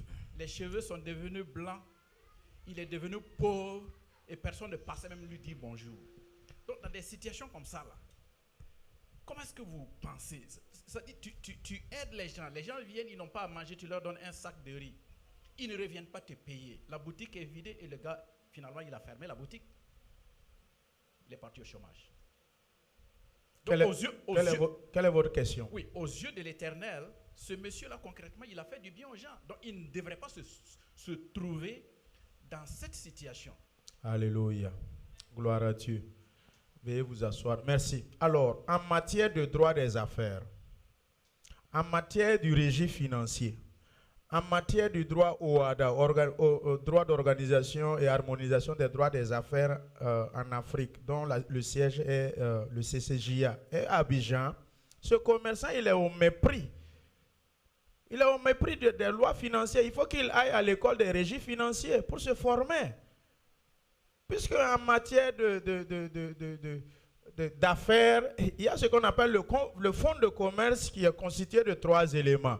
La marque, le capital social et la clientèle. On ne touche jamais le fonds de commerce. On ne touche jamais l'argent mère. On ne touche jamais le fonds de roulement. Donc ça aussi c'est des lois. Si tu n'as pas obéi à ces lois spirituelles, tu veux qu'on fasse quoi? Merci. Tu veux qu'on fasse quoi? C'est bon? On ne touche pas le capital social. On ne touche pas le fonds de commerce. Le fonds de commerce est régi par la marque. Je dis la marque. Griffe, Nike ou bien Polo ou bien... Ça, c'est une marque. Et la marque est protégée par la loi. Ensuite, le fonds de commerce, il y a le capital social. Le fonds de roulement, l'argent mère. On ne bouffe pas ça, on ne touche pas ça. Même dans ça, on n'enlève pas dîme dessus. Et ensuite, la clientèle. Voici les 3 éléments qui constituent un fonds de commerce. Si tu touches la clientèle, si tu touches la marque, si tu touches le capital social, qu'est-ce qui attend? C'est la décadence, certainement. Donc, il est au mépris des régimes financiers. Il est au mépris de ce qu'on appelle les lois économiques et tout ce qui entoure le commerce. C'est bon? Ne faites pas ces erreurs. Hein. Si tu as une boutique au village, il ne faut pas faire comme ça. J'espère que tu n'as pas commencé à... Si tu as commencé à faire, ça ne va pas aller. Allez-y. Merci beaucoup, pasteur. Toujours dans cette même idée, concernant les pasteurs qui font des stratégies pour prendre l'argent chez les fidèles, est-ce que ces stratégies sont acceptables et quel compte ces pasteurs-là auront à rendre à l'Éternel? Reprenez votre question, s'il vous plaît. Dans le message, vous nous avez donné avec la parole de Dieu que comme nous ne voulons pas donner nos dîmes et nos offrandes, voilà pourquoi certains pasteurs ont des stratégies pour nous prendre de l'argent. Maintenant, la question, pour ces pasteurs qui nous prennent l'argent, est-ce que ces stratégies sont acceptables bibliquement et qu'est-ce que ces personnes auront à rendre à Dieu? Arrière de moi, je ne vous ai jamais connu. C'est ça? Arrière de moi, je ne vous ai jamais connu parce que you don't serve God in God terms. You serve God in your own terms. C'est ça? Ouvrier d'iniquité. Je vous ai expliqué quand on dit ouvrier d'iniquité là. Vous qui commettez l'iniquité veut dire quoi? Lawlessness. Ça veut dire que tu ne sers pas Dieu dans les termes que Dieu a dit de lui servir. Mais tu sers Dieu dans tes propres termes. Ce n'est pas miracle que tu n'as pas fait. Ce n'est pas Dieu que tu n'as pas ouvert. Paralytique a marché. Oui, c'est vrai. Mais quand les fidèles ne voulaient pas payer les dîmes, on n'a pas dit de développer des stratégies pour les prendre. On dit qu'il faut les enseigner. C'est ce que je suis en train de faire. Moi, j'ai fait droit des affaires. Je connais ce que faire. Je sais comment vous doubler ici, prendre votre argent. Si je vais mettre ça en place, Ça va marcher. Puisque vous aimez ce qui est... C'est ce que vous aimez. Alors, frères et sœurs, quand ce n'est pas à la lumière de la parole de Dieu, sachez que Dieu n'est pas dedans. On dit qu'il faut servir Dieu.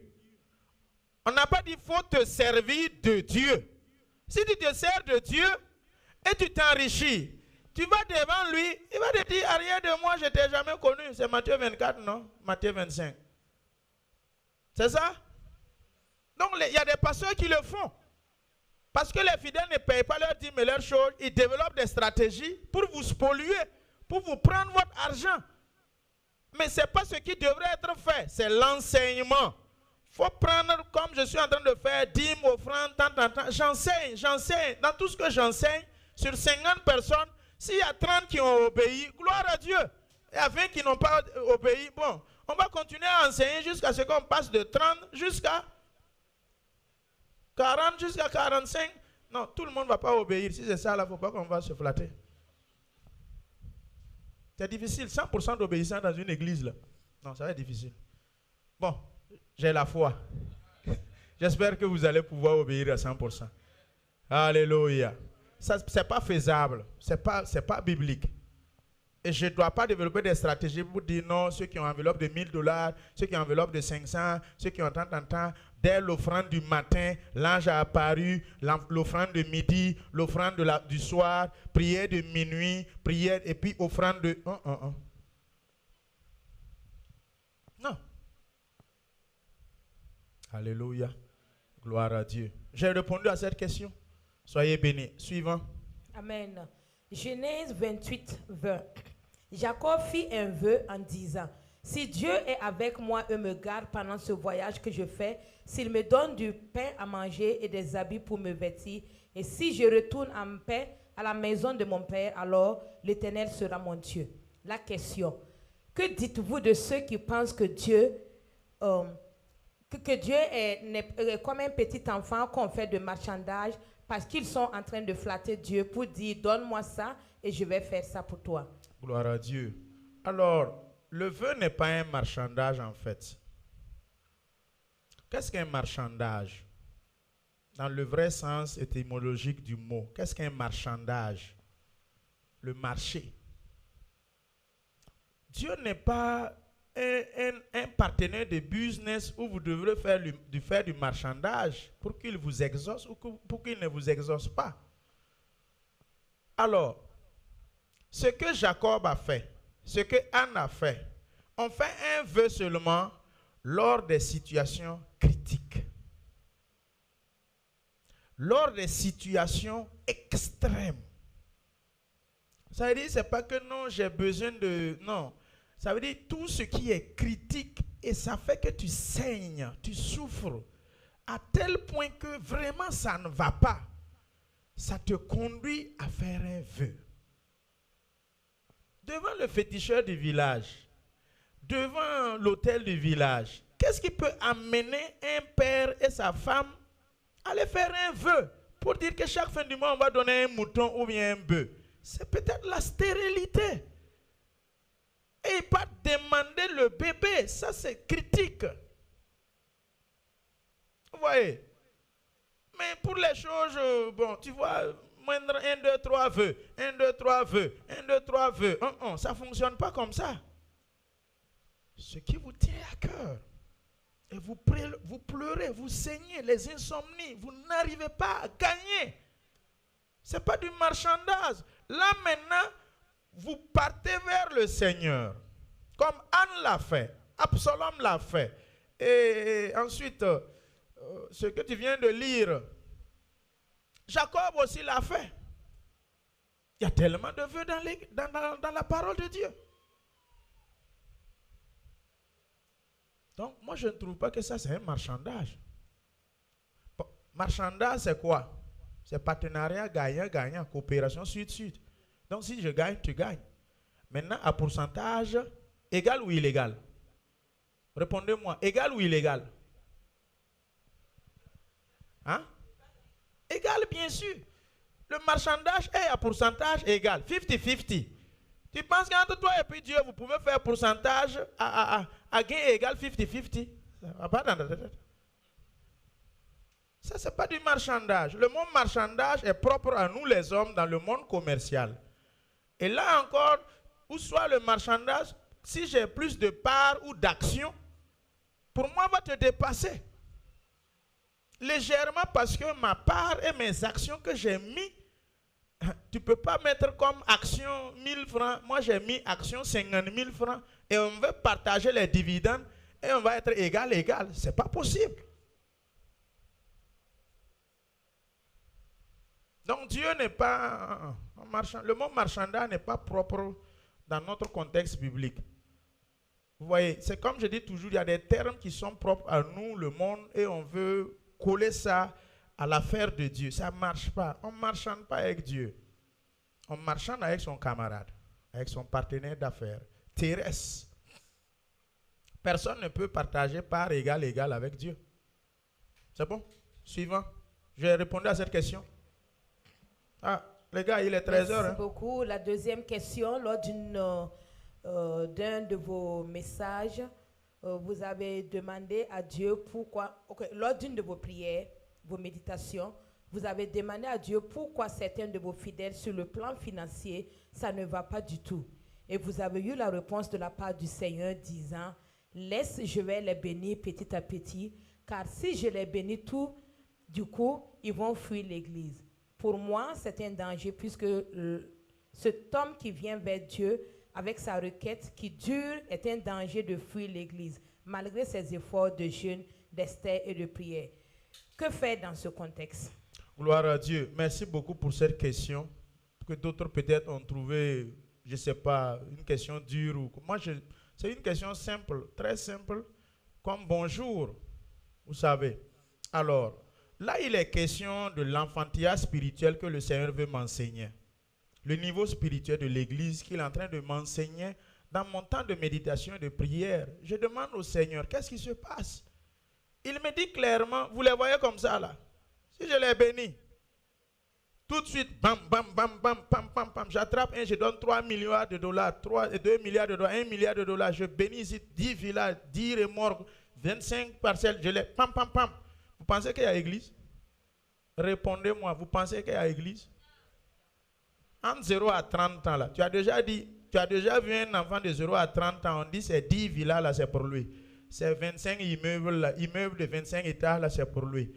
Ces camions remorques 20 qui sont alignés, c'est pour lui. Il a 0 à 30 ans. Hein. Ensuite, on dit tous les enfants, les fruits de ses entrailles là, alignés là, c'est pour. Vous avez déjà vu ça? À moins que son papa est décédé et on l'a légué. Vous avez déjà vu ça? Ah. La maturité vient avec l'âge. Au fur et à mesure que je grandis, au fur et à mesure aussi ma sagesse s'augmente.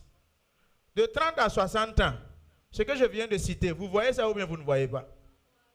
De 30 à 60 ans. Donc le Seigneur est en train de m'enseigner avec le niveau spirituel de l'Église. Qui a posé cette question-là? C'est toujours le frère Bationa. Si est-ce que si Dieu vous donne tout de suite, pam, 3 milliards de dollars, vous êtes sûr que vous n'allez pas prendre une deuxième femme ajoutée à Mme Bationa? Vous êtes sûr que vous n'allez pas prendre une maîtresse? Vous êtes sûr que vous n'allez pas prendre un second bureau? Vous êtes sûr que vous n'allez pas commencer à faire la malcause, façon dont vous êtes sage et puis tout le monde apprécie. Vous êtes sûr que vous n'allez pas commencer à parler mal? Vous êtes sûr que vous voyez donc, le Seigneur voit ça. Quand on était au fac là, bon, il y a un ami qui me dit, Asa, quand est-ce que Dieu va nous bénir aussi, on va commencer à causer mal. Donc il y a certains ici qui attendent que Dieu bénisse, il va commencer à causer mal. C'est quand on a l'argent, tu vois, non, les airs, l'arrogance, tu vois, on est gonflé, on est...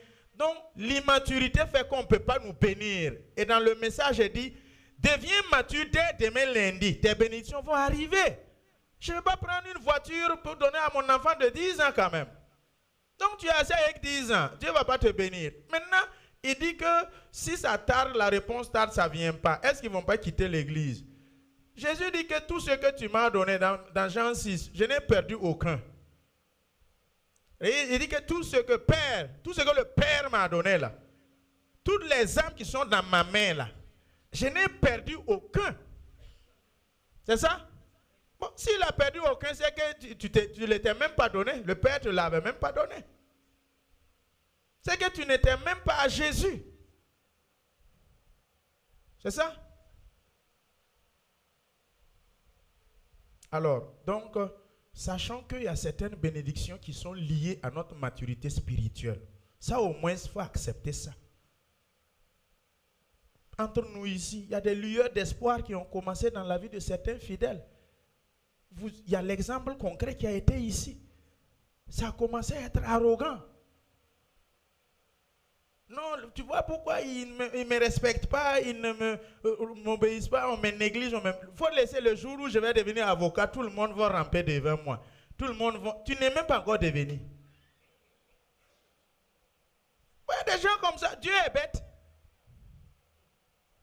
Donc il y a des gens, quand je vais arriver à ce... Non, on ne me respecte pas parce que je ne suis pas encore devenu ministre. On ne me respecte pas parce que je ne suis pas encore devenu PDG. Le jour où je vais devenir ministre, là, ils vont ramper devant moi. Mon ami, tu ne vas jamais devenir premier ministre ou PDG. Les alibis qui te poussent là, c'est même pas bon déjà. Joseph. De toute façon, non, ses grands frères l'ont maltraité là. Je suis sûr, vous qui êtes assis là, si c'était entre vous un qui est devenu premier ministre en Égypte là, les frères qui sont venus pour payer les céréales, je vais vous maltraiter quoi. Vous allez comprendre. C'est bon? L'homme est méchant. Hein? L'argent révèle la vraie nature de l'homme. Ma vraie nature sera révélée par mon argent, par ma bénédiction, par ma promotion. Sinon, le pauvre n'est pas humble. Hein? Vous me voyez humble comme ça, mon ami, c'est parce que je n'ai pas l'argent. Bombardez-moi avec 3 milliards. Vous dites que je cause je vais bien même vous prêcher ici, vous allez comprendre. Si vous voulez. Amen. Amen. Je vous donne la parole. Merci beaucoup, pasteur. Nous passons à la question de la sœur Rosine. Par rapport aux dons, revenez sur la stratégie car dans les églises, on demande à ce que les gens donnent pour l'évangélisation. Mais ce n'est pas seulement ça. D'autres en bénissent les hôpitaux en les payant du matériel et d'autres bénissent les veuves et les orphelins. Donc, est-ce que vous pouvez revenir sur la stratégie? Je n'ai pas bien compris la question. Sœur Rosine, allez-y.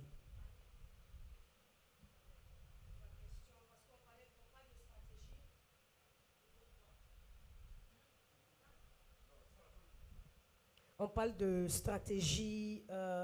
Est-ce que quelqu'un peut donner $1000? 1000 $. Je veux 10 personnes pour donner $1000. Ça arrive. Maintenant, quand c'est dans le cas d'une campagne d'évangélisation, où on demande aux gens de pouvoir bénir, parce qu'il y a des personnes qui ont besoin de se soigner, par exemple. Il y a des hôpitaux à l'intérieur, par exemple, de nos pays, où il n'y a pas le matériel, où le gouvernement même ne fait rien.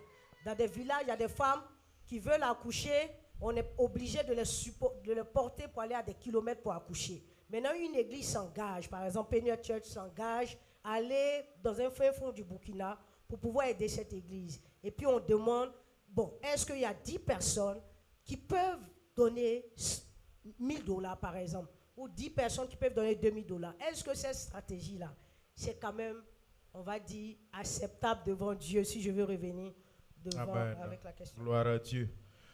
Alléluia. Comprenez une bonne fois pour toutes.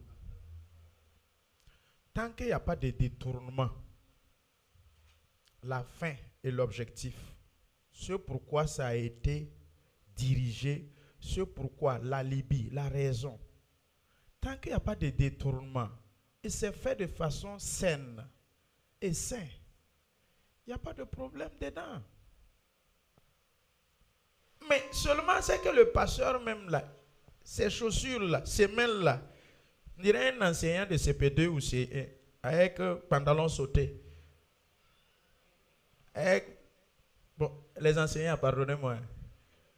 Quand vous le voyez arrêter, les semelles des chaussures là sont finies. Le pasteur, sa Bible là même, c'est-à-dire il y a des pages qui manquent.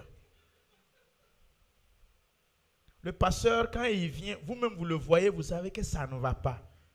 Pendant ce temps, l'église est bénie.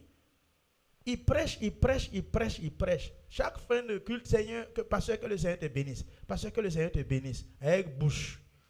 Ce pasteur, lui là, si vous n'intervenez pas vite là, vous n'intervenez pas vite, il va quitter son intégrité. Il sera corrompu. Et ses messages vont changer. Puisqu'il veut des chaussures.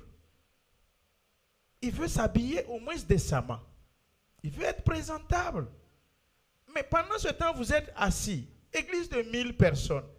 Église de 2000 personnes. Le sac de riz du pasteur est fini. Il faut qu'il jeûne 3 jours pour avoir un sac de riz. Pendant ce temps, il y en a qui sont assis, qui peuvent donner un sac de riz et qui ne le donnent pas. C'est ça, il dit, vous comme ça là. Le pasteur va développer des stratégies pour vous polluer, pour vous voler, pour vous prendre votre argent. C'est vous qui le poussez indirectement par votre silence coupable. Mais si c'est pour vraiment faire les choses comme les hôpitaux, les veuves, les orphelins, et que tout ce qui sera récolté va directement là-bas, il n'y a pas de problème. Il n'y a pas de problème là-dedans. C'est faisable. Mais maintenant, là où maintenant c'est le hic, c'est que qui veut donner $1000 là? Vous savez qu'il y a l'euphorie, il y a l'effet de foule, et il y a les sensations et les émotions. Généralement, ce genre de choses fait que le monsieur donne ses $1000, il sort, il pleure. Alors que tout acte que tu poses et tu regrettes après ne venait pas du Saint-Esprit. Tout ce que tu poses comme acte et tu regrettes après en tant que chrétien, ça ne venait pas du Saint-Esprit. Ça venait de ta chair, de tes émotions. Il y en a qui sont très émotionnels, compassionnés. Quand on parle des veuves, des orphelins, ses larmes coulent. Quand on parle de ces choses sociales, il est touché tout de suite. Et tout de suite, le pasteur lance enveloppe de $1000. Naturellement, sa chair va s'exprimer. Ses émotions vont parler. Mais en ce moment, c'est ça qu'on appelle l'effet de la masse ou de la foule. Et il donne ses $1000. Mais quand il va sortir, ses peines et ses souffrances. Quand il va revenir à lui-même là. Vous voyez. Donc c'est ça justement, les pasteurs jouent avec l'émotion. Ils jouent avec la fébrilité. Vous êtes fébrile. Vous êtes, comment je vais dire, les esprits faibles. Et puis bon, il dit qu'il y en a qui s'infiltrent dans l'église pour profiter des esprits faibles. Et on ne lance pas les $1000 comme ça. Hein. On prend d'abord 30 minutes ou 1 heure, on vous prêche, on prépare votre mindset, prépare votre entendement. Et après tout ça, maintenant, on lance l'appel. Tu peux pas, vous ne voyez pas les griots du village? Vous ne voyez pas les cantatrices maliennes? Quand il vient là, tout de suite, tu donnes. Est-ce que tu donnes l'argent? Non. Il te fait d'abord tes éloges. Ton atalakou, éloges. Tu es assis, tout ton corps là, c'est elle là. Tu donnes. Mais après la cérémonie, il faut aller. En train de pleurer. Regretter. Bon, si les pasteurs deviennent des atalakousseurs, question suivante. Acclamons pour le Seigneur. Alléluia. Merci beaucoup. On acclame le Seigneur. Merci bien. Galates 6:6. Que celui à qui l'on enseigne la parole fasse part de tous ses biens à celui qui l'enseigne. En lisant ce verset, est-ce que cela est faisable quand nous le lisons ou essayons de le comprendre? Ou bien y a-t-il une révélation cachée derrière cette parole? Oh, la vraie révélation, Galates, c'est pour nous enseigner seulement toujours, puisque le verset 7 émane du verset 6.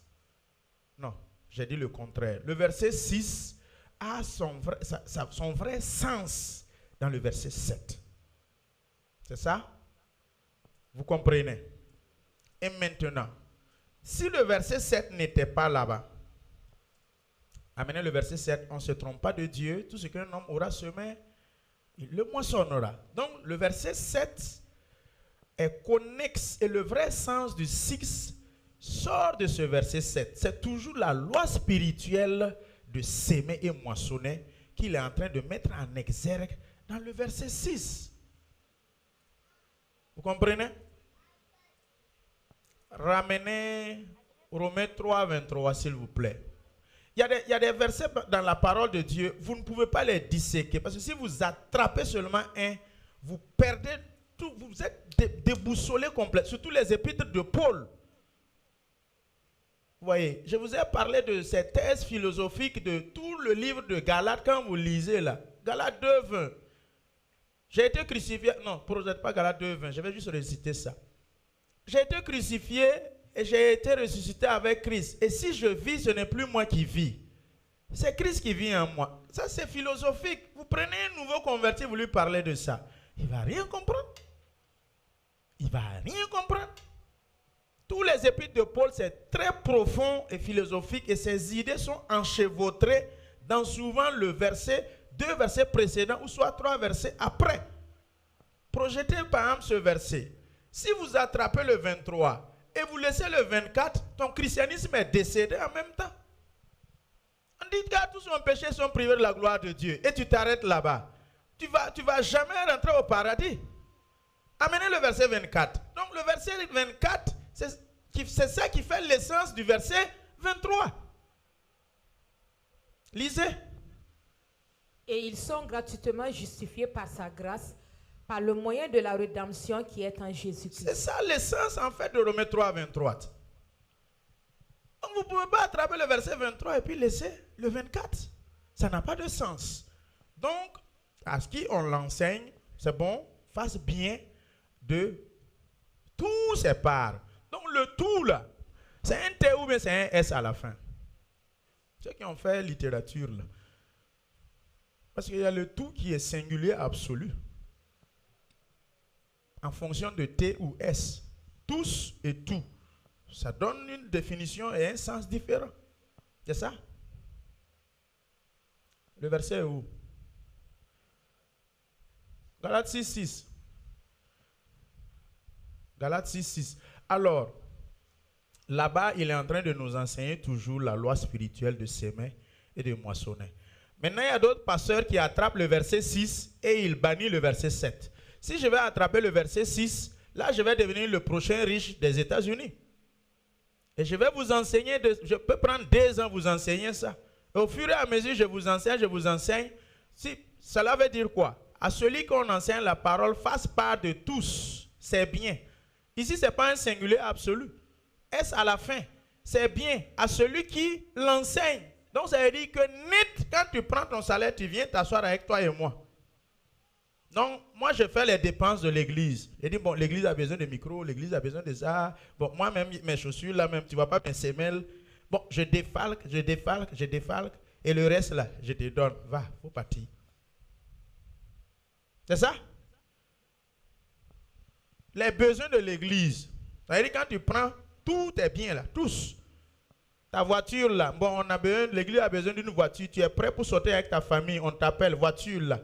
Bon, l'église a une urgence. Est-ce qu'on peut avoir ça pour... On prend ta voiture, pour l'église est prioritaire, toi tu attends. C'est ça?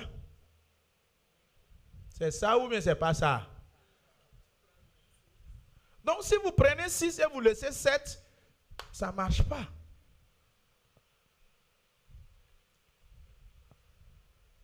Qui a une question? Qui n'a pas bien compris? Donc comprenez toujours, il y a des versets qui s'enchevêtrent. Et l'un a besoin de l'autre pour avoir son sens. Continuez. Merci beaucoup. Dois-je enlever ma dîme avant de payer mes billes? C'est une question de la sœur Belvia. J'ai expliqué la procédure normale de prélever les dîmes. Vous voyez? Ça veut dire que quand je reçois mon salaire, sa question, je ne sais pas si c'est dans le sens des business, des compagnies, ou c'est dans le sens de personae, intitui personae. C'est ça. Il faut faire la différence. Est-ce que quand un business, quelqu'un qui a une compagnie, quelqu'un qui a un business, et maintenant qui reçoit ses payes du mois ou de la semaine, lui, comment faut-il prélever la dîme? C'est différent de si c'est un fonctionnaire. Quand c'est un fonctionnaire, en tant qu'individu personnel, moi en tant qu'individu, quand je prends mon salaire, je ne prends pas numéro 1, l'électricité, l'eau, ensuite le loyer, ensuite, et puis pam, je me rappelle, oh, dîme. Non, quand tu prends le salaire, la première chose à faire, c'est de prélever la dîme. Et après ça, tous les autres suivent. Donc, on ne fait pas tout. Et puis maintenant, c'est à la fin qu'on... Bon, il reste combien même? La dîme doit être $200. Bon. Et puis, après tes calculs, il reste $190. Il manque $10. Tu quêtes et tu complètes les $10. Tu veux aller donner. Ce n'est pas comme ça. Tu payes, mais tu payes mal. Puisque la dîme, c'est quoi? Dieu veut occuper la première place. C'est l'objectif. Il veut être la prééminence là. C'est lui qui veut ça. Et ensuite, les 10% sanctifient les 90 autres. Donc la manière, tu peux être fidèle à tes dîmes, mais tu prélèves mal. Donnez toujours la prééminence à l'Éternel.